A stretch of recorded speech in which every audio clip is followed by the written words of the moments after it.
ဆရာနောက်မေးခွန်းတစ်ခုကကြတော့ဒီကျန်းစာကျောင်းမတက်ထားတဲ့တာမန်အသင်းသားယုံကြည်သူကရောဘယ်လိုအမှုတော်ဆောင်နိုင်တယ်လဲပေါ့နော်ဆရာရဲ့အမြင်ပေါ့သိချင်တာဟုတ်ဟုတ်ကဲ့ကျွန်တော်တို့ဒီသမပညာနဲ့ပတ်သက်လာလို့ရှိရင်ကျွန်တော်တို့ဒီကျမ်းစာကြောင်းတက်တာနဲ့မတက်တာနဲ့ကဒီအရန်ကြီးကျွန်တော်တို့ထည့်ပြောစရာတွေလည်းမလိုပါဘူးအတိကကြတော့ကျွန်တော်ကျမ်းစာကြောင်းတက်တယ်ဆိုတာကတကယ်ပညာရနဲ့ရှင်းလာတဲ့အခါမှာကျမ်းစာကြောင်းပညာကဒီတခြားပညာတွေနဲ့အတူ level တွားနိုင်ဖို့လိုအပ်တယ်ဒါပေမဲ့တာမန်အသင်းတို့တင်သားတွေကအမှုတော်ဆောင်တဲ့အခါမှာဘယ်လိုဆောင်နိုင်တယ်လဲဆိုလို့ရှိရင်သူတို့မှာ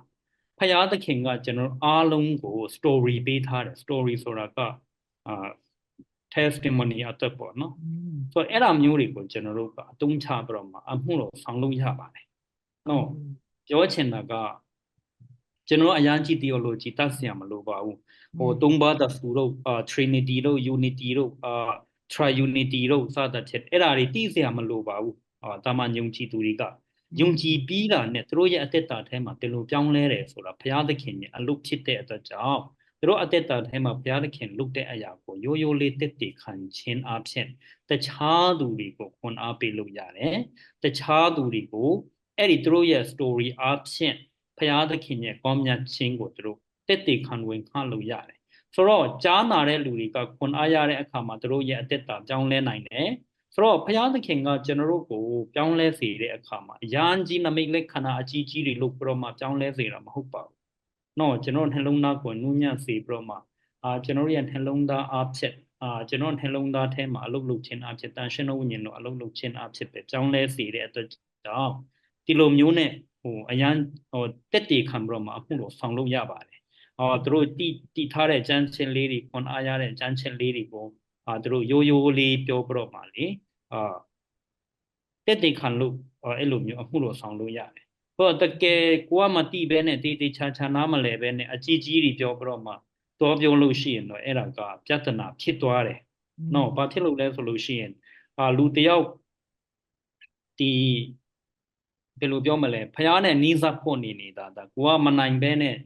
တွားလို့တဲ့အရာကြောင့်အဲ့ဒီလူကဖះနဲ့ဝေးသွားတဲ့အဆင့်လည်းဖြစ်နိုင်တဲ့အတွက်ကြောင့်တတိအများကြီးထားဖို့လိုတယ်သူတို့တီးတဲ့အရာလေးနဲ့ရိုးရိုးလေးတက်တည်ခံဖះကသူတို့အသက်တာထဲမှာပါလို့တယ်လေသူတို့ရဲ့ story အဲ့ဒါနဲ့ခရစ်တော်လုပ်တဲ့အရာသူတို့ပါကြောင့်ဒီလိုပြောင်းလဲတယ်လေဆိုတဲ့အရာကိုရိုးရိုးလေးနဲ့တက်တည်ခံပြီးတော့မှဝင်ခပြီးတော့မှအမှုကိုဆောင်လို့ရတယ်တနည်းအားဖြင့်ပြောမယ်အနောက်တစ်ချက်ပြောမယ်ဆိုလို့ရှိရင်အဲ့လိုမလုပ်နိုင်လို့ရှိရင်လေ